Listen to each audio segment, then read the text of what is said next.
Sa nagpapatuloy na paghahanap kay Cassandra Ong na may 1 milyong pabuya para sa makapagtuturo sa kinaroroonan nito, tiniyak ng Malacanang na nandito lang sa Pilipinas si Ong. Sandaling mahanap ito, may nakahanda na kaagad na warrant of arrest para sa kanya. Alamin ang kabuuan ng balita mula kay Criza Lopez.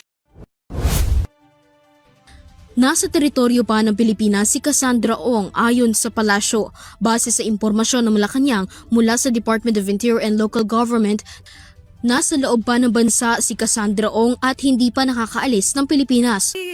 Humingi po tayo ng response mula sa DILG. At ang sabi po ay sa kasalukuyan, base sa kanilang records, nasa Pilipinas pa po si Miss Cassandra Ong.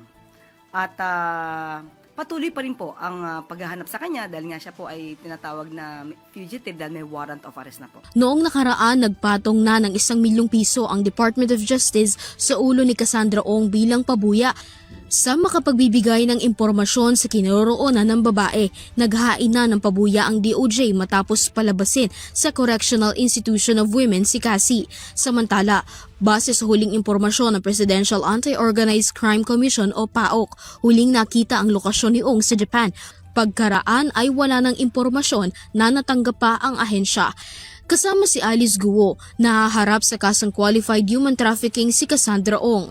Para sa Hero TV News, Criza Lopez, sumasaludo sa bawat Pilipino.